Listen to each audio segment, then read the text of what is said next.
Sometimes the inner voice is raging at us. Sometimes it's being too timid with us.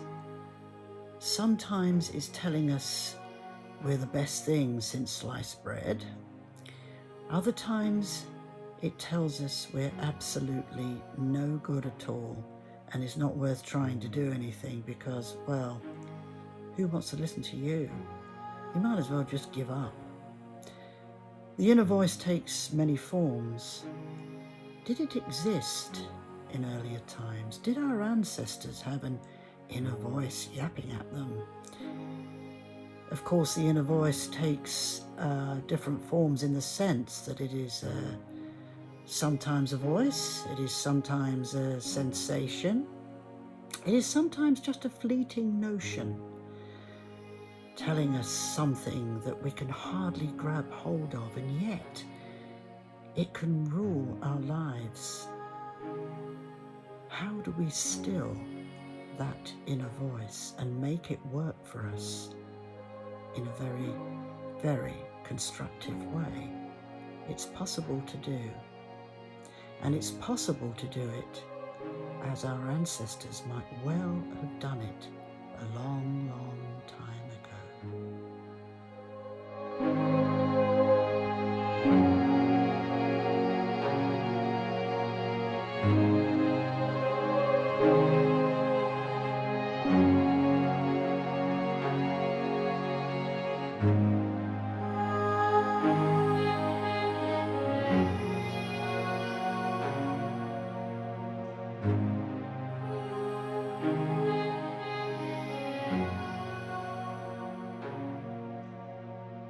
You know, I think that much of the time when we're communicating with other people, it's the inner voice that's actually doing the talking.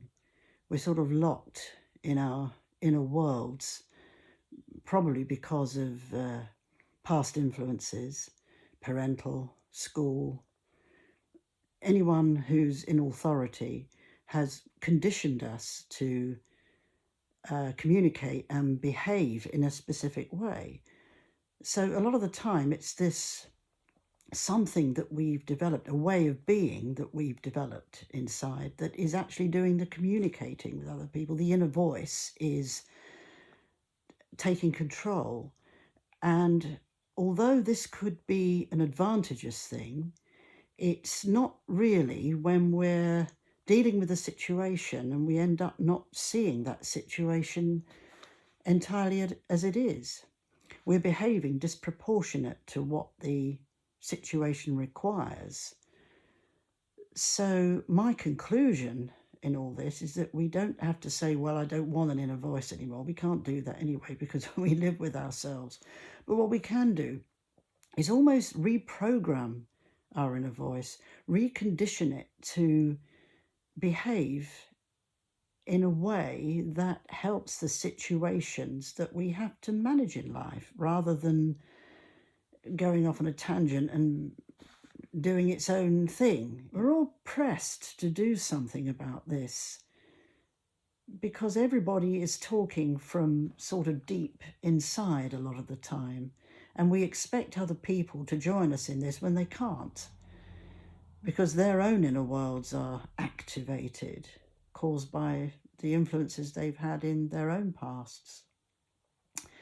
The question I wanted to ask in all this is, did we have an inner voice that was quite active in earlier times, in ancient times, going way back to prehistory? And I think really the answer is that the inner voice would have been a lot less noticeable for the fact that people lived in communities and the community had a spirit and you were part of that spirit. You were answerable to that spirit. It wasn't just you on your own as an individual, as a solo creature, trying to reach out and communicate with people And that obviously dictated the way you behaved with those people. It's a very different life when we think about the inner life in earlier times than it would be today, because we're all individuals and we all behave as singular individuals. And that causes a lot of friction. It means that we're all technically really strangers to each other.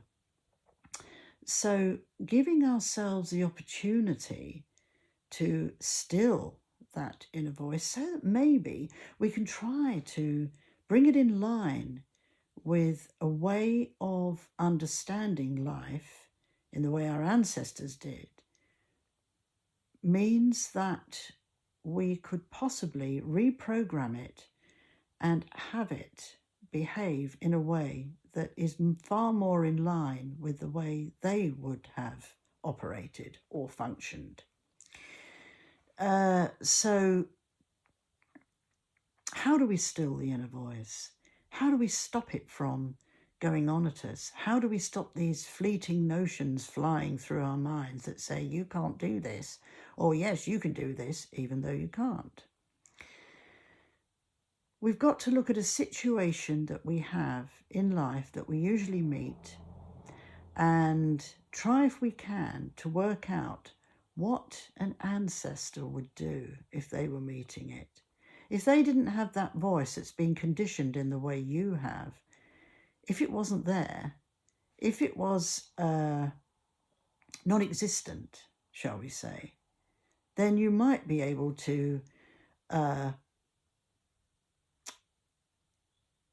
tackle, I want to use the word tackle, that situation with a different mindset, with a mindset that says that you're not controlled by your own past. You're controlled, if you want to see it as controlled, you're influenced by what is happening at this moment in time. Now, this sounds a little bit like the mindfulness approach, but it does have its advantages. But what it does say is that way, way back where our ancestors used to live, they wouldn't have had the influences that we have had. Now, it doesn't mean to say we have to be answerable to the influences we've had. We've had to suffer a lot of the time, whether it's parental, family, work, school, whatever we've got it from. We can divorce ourselves from that. And by stilling the inner voice, we can basically we're telling it to shut up. But what we're also doing is training it, retraining it to be on our side, to help us when we want to do something, rather than, give us a load of crap, really. Because it is all nonsense a lot of the time what our inner voices are going on at us about. Find a situation that you usually have trouble with and work out, if you were another person, how would you tackle that? How would you deal with it? How would you behave? If you're behaving as your ancestors did, their voices would be still, because they wouldn't be party to all the influences that you've had, because that wouldn't have happened yet. So really, we're going back to primary organic thinking again, aren't we? We're taking qualities of a situation, the qualities of what is happening at the time, and you being answerable with your own qualities of how you manage to behave in that situation. And that hardly involves the inner voice, and that's why I'm saying still it. Make it still. Imagine it's like a churning river when you're having trouble, when it's telling you you should or shouldn't do something and it's getting at you, etc., etc. It's like a churning river rushing over rocks.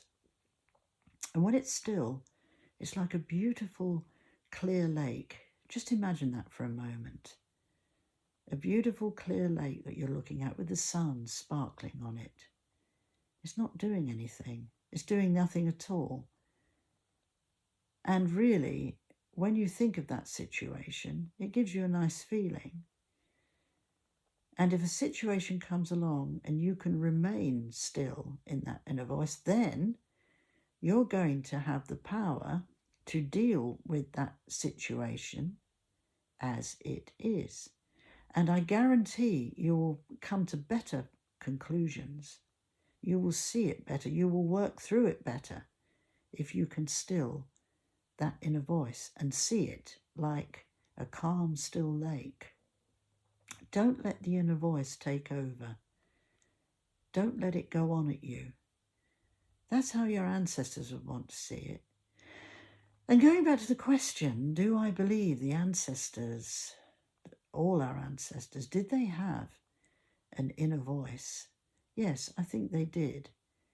But it was much smaller. It was much less obtrusive. And it did not represent the singular individual that they were, because they were part of a community. Now, although we're not part of the same community, we can ape what they did. And the more we come together to talk about this and to be with it, the more our inner voices will stop tormenting us, and the more we will start to come out into the sunshine and be able to look at that wonderful still lake and know that we've cracked it. It is possible to crack. It is possible to stop that offensive inner voice sometimes going on at you. You wouldn't talk to anyone else like that the way you talk to yourself sometimes. You wouldn't say, you fool, you're stupid, you're an idiot. Well, not many of us would. But we talk to ourselves like that. But we've got to stop doing this. We've got to look at that wonderful still lake, take it into our minds, be as a still lake, and then you'll be as your ancestors were, seeing everything as it is, falling back upon the qualities that they would have used, all qualities drawn from the beautiful natural world around you. And that gives you an awful lot to be going on with. So have a think about this. Have a think about what primary organic thinking actually means. I must do a video about that because people hear me banging on about it. But what it means is it means the original. It means the primary. It means taking yourself back to a still, sparkling lake where you can tackle everything as it is. Be with it as it is, and you will find that you will do what you need to do, just as your dear old ancestors, prehistoric times, would have done.